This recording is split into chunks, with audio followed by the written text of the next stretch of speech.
ನಮಸ್ತೆ TV 24 news ವಾಹಿನಿಗೆ ಸ್ವಾಗತ.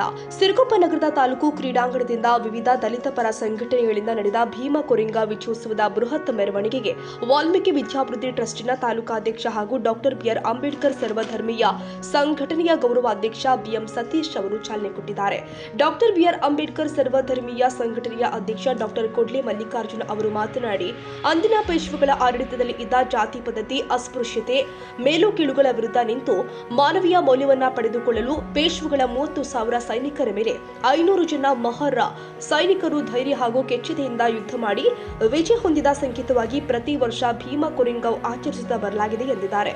ಡಾಕ್ಟರ್ ಬಿಆರ್ ಅಂಬೇಡ್ಕರ್ ಸಂಘದ ತಾಲೂಕಾಧ್ಯಕ್ಷ ಚಿಕ್ಕಬಳ್ಳಾರಿ ನಾಗಪ್ಪರವರು ಮಾತನಾಡಿ, ಪೇಶ್ವೆಗಳ ವಿರುದ್ಧ ಹೋರಾಡಿ ವಿಜಯ ಸಾಧಿಸಿದ 500 ಸೈನಿಕರ ಪೈಕಿ 22 ಸೈನಿಕರು ಮರಣ ಹೊಂದಿದ್ದಾರೆ.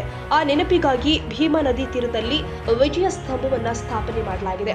ವಿಜಯ ಸ್ತಂಭದ ಮಾದರಿಯ ಮೆರವಣಿಗೆಯಲ್ಲಿ ತಾಲೂಕಿನ ಸುತ್ತಮುತ್ತಲಿನ ಗ್ರಾಮದಿಂದಲೂ ಕೂಡ ನಮ್ಮೆಲ್ಲ ದಲಿತ ಪರ ಸಂಘಟನೆಗಳ ಪದಾಧಿಕಾರಿಗಳು ಭಾಗಿಯಾಗಿ ಕಾರ್ಯಕ್ರಮ ಯಶಸ್ವಿಗೊಳಿಸಿದ್ದಾರೆ ಎಂದು ತಿಳಿಸಿದ್ದಾರೆ. ತಾಲೂಕು ಕ್ರೀಡಾಂಗಣದಿಂದ ಸಂವಿಧಾನ ಶಿಲ್ಪಿ ಡಾಕ್ಟರ್ ಬಿಆರ್ ಅಂಬೇಡ್ಕರ್ ವೃತ್ತದ ತನಕ ರಾಜಬೀದಿಯಲ್ಲಿ ಮೆರವಣಿಗೆ ಸಾಗಿದ. ಮೆರವಣಿಗೆಯಲ್ಲಿ ನೀಲಿ ಬಾವುಟಗಳನ್ನು ಹಿಡಿದು ಯುವಕರು ಕುಣಿದು ಸಂಭ್ರಮಿಸಿದ್ರು.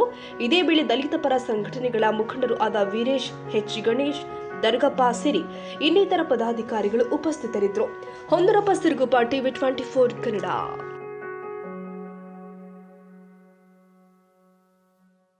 ಕನ್ನಡಿಗರ ಮೆಚ್ಚಿನ ನಿಮ್ಮ ಟಿವಿ 24 ಕನ್ನಡ ನ್ಯೂಸ್ ವಾಹಿನಿ ಇದೀಗ ಟಿವಿಯಲ್ಲಿ ಲಭ್ಯ.